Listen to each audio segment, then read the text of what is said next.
بسم اللہ الرحمن الرحیم۔ شروع اللہ کے نام سے جو بڑا مہربان نہایت رحم والا ہے۔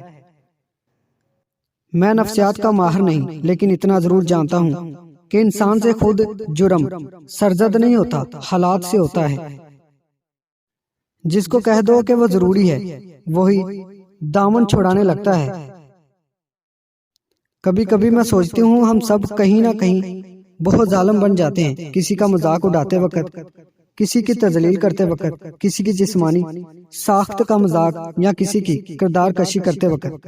ہم سوچتے ہی نہیں ہمارا ایک زہریلا جملہ کسی کے لیے روگ بن سکتا ہے، کسی کے لیے ڈپریشن کا باعث بن سکتا ہے۔ بہت سارے لوگوں کو میں نے اس لیے ڈپریشن میں جاتے دیکھا۔ کوئی کہتا ہے لوگ مجھے موٹا کہتے ہیں، کوئی کہتا ہے لوگ مجھے کالا کہتے ہیں، چھوٹا قد۔ ہم کون ہوتے ہیں کسی کے کردار جسم پر بات کرنے والے؟ جو مخلص ہیں وہ بیوقوف تصور کیے جاتے ہیں، یہاں مطلب پرست عقل مند کہلائے جاتے ہیں۔ ایسے بنو کہ تم نہیں بلکہ لوگ تمہیں کھونے سے ڈریں۔ تمہارے نفس کی تربیت کے لیے اتنا ہی کافی ہے کہ تم ان چیزوں سے دوری اختیار کرو جو تمہیں دوسروں میں بری لگتی ہیں۔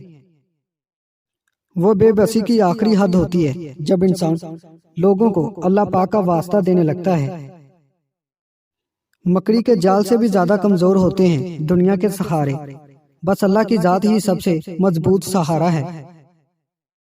اگر خیالات میں گہرائی ہو تو کردار میں سادگی آ جاتی ہے۔ نظر کو اکثر وہی چیز پسند آتی ہے جو نصیب میں نہیں ہوتی، اور نصیب میں لکھی چیز اکثر نظر نہیں آتی۔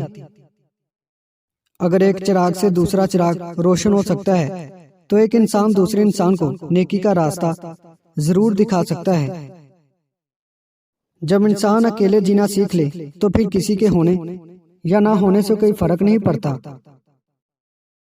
جھگڑوں سے کچھ حاصل نہیں ہوتا، دونوں گروہ کچھ نہ کچھ کھو دیتے ہیں، اگر کچھ نہیں تو اپنا احترام ضرور کھو دیتے ہیں۔ شیخ سعدی اور ان کا بیٹا تہجد پڑھ رہے تھے۔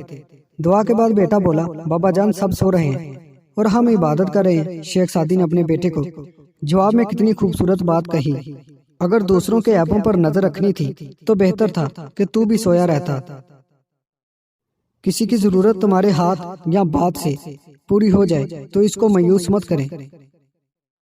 حقیقتاً نیک وہ ہے جو اپنی ذات کو ان لوگوں سے علیحدہ نہیں کرتا جنہیں دنیا بد سمجھتی ہے۔ کسی عاشق اور کسی متعصب سے بحث نہ کرو، کیونکہ عاشق کے پاس ایک اندھا دل اور متعصب شخص کے پاس بند دماغ ہوتا ہے۔ سب سے زیادہ تکلیف بھی اسے ہی ملتی ہے جو رشتے میں مخلص ہوتا ہے۔ آج کل ہماری پرسنل لائف اس قدر پرسنل ہو گئی ہے کہ ہمیں خود نہیں پتا ہوتا کہ اس میں کیا چل رہا ہے۔